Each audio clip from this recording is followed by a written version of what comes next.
For 5 years, a man and his girlfriend, Sarah, built what looked like a perfectly stable relationship, talking about the same things most long-term couples do: buying a house, traveling the world, and eventually starting a family. On the surface, they were completely aligned. He was so confident in their shared future that he spent months meticulously planning an anniversary trip to Colorado. Hidden inside his luggage, packed carefully between his clothes, was an engagement ring. He was finally ready to ask her to marry him. Over the years, plans would get canceled if her friends wanted to go out. Date nights suddenly became group hangouts. Even important moments somehow turned into everyone is invited situations. Ignoring these differences in how a couple defines intimacy sets a trap. He had convinced himself it wasn't serious enough to end a 5-year relationship over. Until this vacation. He poured immense effort into crafting the perfect Colorado itinerary. He booked romantic dinners, scheduled private mountain activities, and pinpointed the exact scenic overlook where he would pull the ring from his pocket and propose. He had actively convinced himself that Sarah's habit of prioritizing her friends was a minor quirk. He treated it as an annoying phase that she would eventually outgrow, missing the fact that it was a core characteristic of how she viewed their life together. 3 days before their flight, they were sitting at dinner when Sarah casually mentioned the change in plans. She looked across the table and announced that her friends were joining them on their anniversary trip. He initially laughed, assuming it was a joke. It wasn't. Sarah had orchestrated this inclusion weeks in advance. She had discussed the dates with her friends and solidified the plans without ever consulting him. She took an intimate milestone and unilaterally shifted the boundaries of the relationship. By inviting an audience to their 5-year anniversary, she showed that their private world was always open for public consumption. The moment the plane's wheels touched down in Colorado, the atmospheric shift was immediate. The vacation transitioned from our trip to their trip. Every item on the itinerary was hijacked. Breakfasts were eaten together, mountain hikes tackled in a pack, shopping trips, dinners, even random walks between group events. He tried to carve out even a few minutes of privacy, but Sarah effortlessly folded her friends right back into the plans. Any attempt to focus on the relationship was immediately absorbed into the group dynamic. The realization hit him at a crowded restaurant. Sarah spent the entire evening laughing with her friends, while he sat in silence. Looking around a table, he saw clearly that he had become an invisible accessory in his own life. At one point, he just sat there quietly looking around the table, thinking, how am I the third wheel in my own relationship?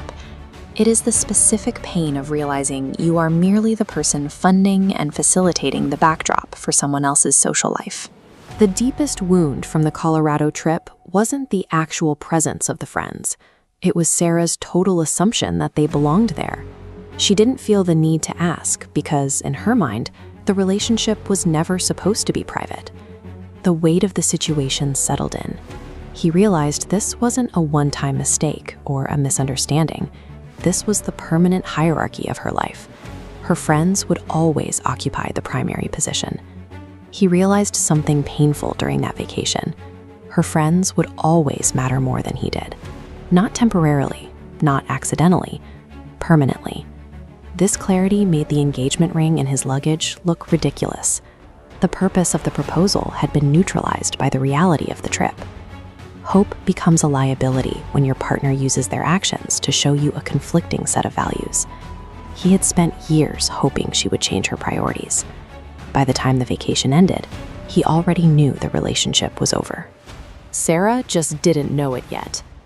The day after they returned home, the irony of the situation became impossible to ignore.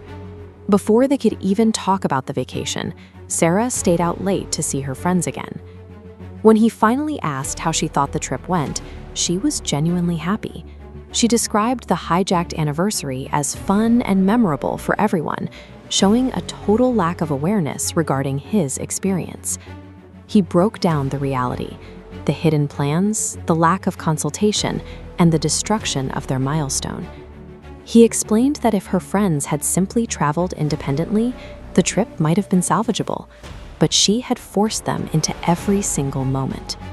He told her directly that he had signed up for a monogamous relationship, not a communal arrangement with her friend group.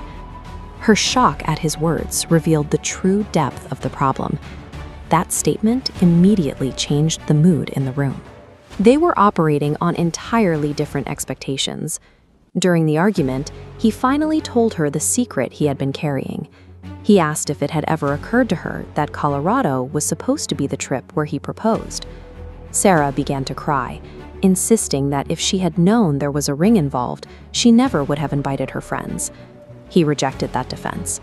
A partnership that requires a diamond ring as a prerequisite for privacy and consideration is already broken. He told her there wasn't enough room in her heart for both him and the constant presence of her social circle. He packed his documents and essentials, left for a friend's apartment, and returned the ring to the jeweler a few days later. The 5-year investment was over. Love cannot survive without respect. Sarah had repeatedly shown him where he stood in her life, and he finally chose to believe her. When someone proves you are in second place, the only healthy response is to stop competing.